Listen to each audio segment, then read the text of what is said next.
from the jump, I would actually like to talk about the difference between the translations, actually, because people who are reading the ESV or the King James Version or New King James Version, they're probably like, what? I did not see any of that. No. So the reason why the words and the terminology is very much different is because the New Living Translation is a more of a meaning for meaning, or what you would call a paraphrase for paraphrase translation. Okay. The King James, the CSB or Christian Standard Bible, the English Standard Version, the American Standard Version, I would even say the Complete Jewish Bible. What other translations are there that are I'm trying to remember? NIV. I don't know. The NIV. I think the NIV is more of in the middle. But those translations which I just named, those are more of a literal word for word translation. So what does that mean? That means that they are majority of the time taking literally what one word means and translating it into another word. Okay. Into like what that into the language of the other word. Yes. Does that like make sense? Word for word. Yeah, it's more word for word translation. Not like a phrase or a sentence. Or a phrase or a completeness. sentence. Yes. Word for word. Yes, it is literally word for word. Now, as you can tell, there are some problems with that. Because with that, it becomes very confusing to the reader when they're reading it. Yes. So in the King James Version, you got a whole bunch of sayings and things like that, which are super confusing, that really only the people in that cultural context, or if you study that cultural context, which is also a very tiresome and difficult job depending on the scripture, I would honestly argue that this scripture is definitely one of them, where it becomes very difficult to understand what is he really getting at.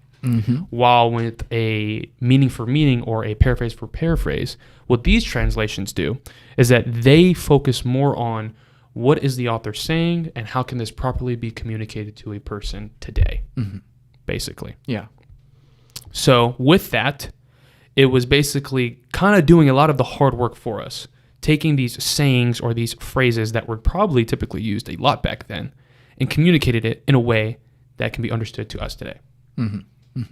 So that is the reason why, specifically inside this portion of the passage, it is so vastly different than the King James, or honestly any other literal translation of the Bible.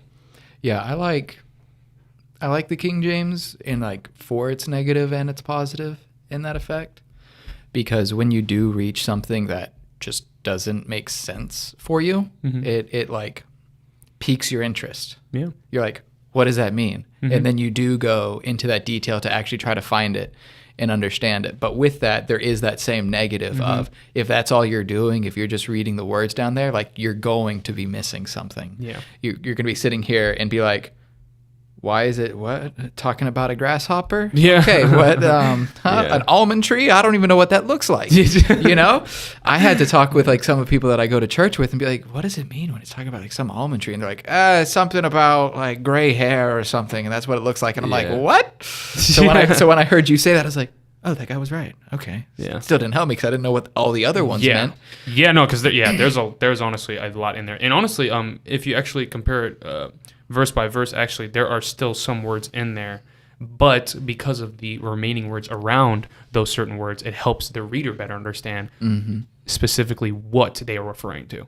Does that make sense? And this isn't to bash the King James. No. Yeah, or honestly, any it is what it more is. literal translation. Matter of fact, I would say that there are cases where you should be actually particularly sticking to a more word for word, and then there are times like this to where you would probably want to go to a more meaning for meaning translation. You're like, help. Yeah. So that is, so that's actually, there's a time and place for all translations. Well.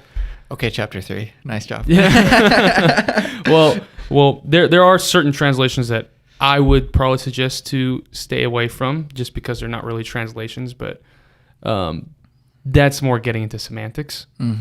But the King James, ESV, those translations, other translations similar to that are very, very, very good translations, such as the NLT, NIV.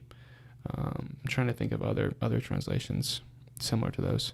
NLT was my first one that I read. Yeah, I mean, honestly, they're really good. They're really, really good. It's and it just depends on what passages of scripture you're reading. Me personally, I would actually say on all scripture, you should be using a spectrum of multiple translations, because they show and glean at different aspects of what the authors are trying to portray, but you will only be able to see it through that translation. So I think it's very, very fascinating. Yeah. Another great example of this is actually inside the book of Jonah.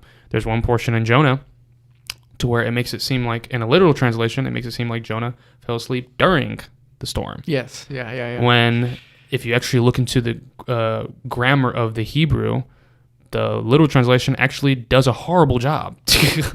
But if you're reading a more meaning for meaning translation, it does more justice to the Hebrew, because what's actually happening is that Jonah actually fell asleep before the storm. So that actually gets into Jonah's whole character. You know, Jonah looks way worse falling asleep during the storm rather than falling asleep before the storm. You know, but that's just another example of, you know, wanting to use a spectrum of translations. And we'll actually be doing a separate video on that in much, much more detail. But that's just to explain the massive differences between this with our viewers and with reading this passage.